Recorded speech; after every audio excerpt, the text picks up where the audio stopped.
साल कर रहा है वो है भारत डायनामिक्स। लेकर आइए एक बार ज़रा। और एक और चीज़ आपको बताऊं, काफ़ी सेलिंग हुई है इसमें, क्योंकि कैश में 3.5% नीचे है, एफ.एन.ओ में 5.5% नीचे है और 10.5% का ओपन इंटरेस्ट बिल्डअप है यहाँ पर।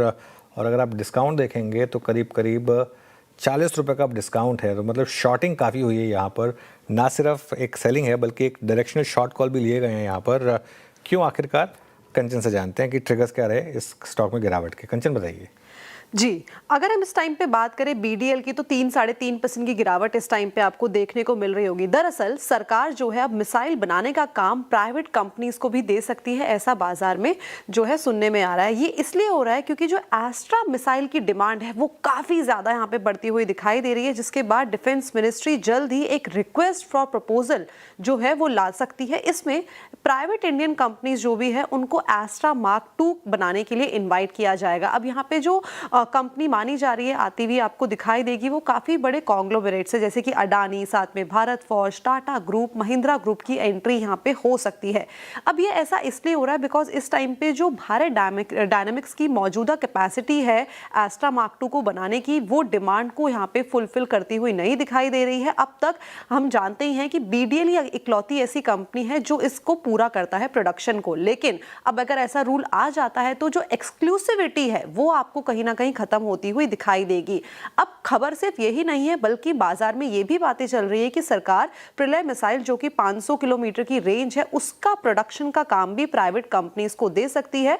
प्रलय बेसिकली एक short range surface to surface missile है। इससे होगा क्या, जितने भी बड़े प्राइवेट ग्रुप्स हैं वो मार्केट में आएंगे जिनके पास ज्यादा कैपिटल है, तो प्राइसिंग पार भी यहाँ पे बीडीएल की आपको खत्म होती हुई दिखाई दे सकती है और जो ऑर्डर की कैपेसिटी है वो भी यहाँ पे कम होती हुई दिखाई दे सकती है।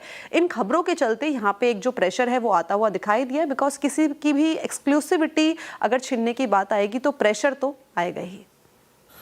ओके, बीडीएल अगर आप देखें इस सेटबैक से अगर आप देखें तो ये स्ट्रगल करता है 1297। स्नेहा जी, आपका व्यू क्या है? आई मीन एटलीस्ट ये वो सेगमेंट है जिसमें अब तक सरकारी कंपनियों का अगर आप देखें तो काफ़ी हद तक ये खेमा उन्हीं के लिए था, है ना।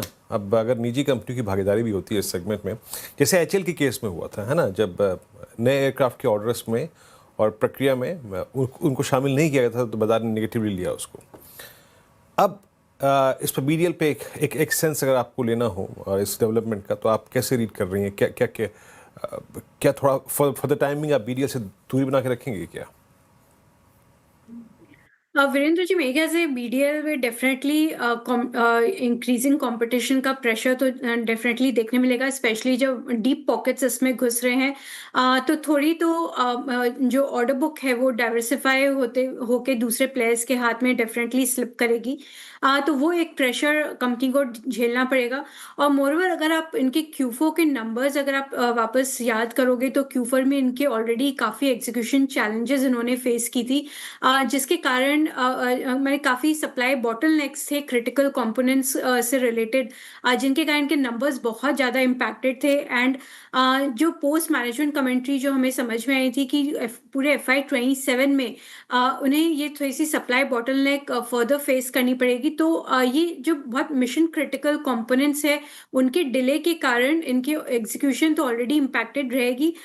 इसके कारण इनकी जो फर्दर न्यू ऑर्डर्स लेने की कैपेसिटी है वो भी इससे इम्पैक्टेड हो जाएगी। तो डेफिनेटली ये जो न्यू प्लेयर्स जो एंटर करेंगे इस स्पेस में उनके लिए एक वो विन विन सिचुएशन हो जाएगी। तो मेरी सलाह है एक बार बीडीएल के काउंटर से थोड़ी सी दूरी बनाए रखना बेटर रहेगा, थोड़ी सी क्लैरिटी इमर्ज हो जाए प्रॉब्ली Q1 के कॉन कॉल के बाद में, तो उसके बाद इसे फ्रेश देखा जा सकता है। ओके, चलिए।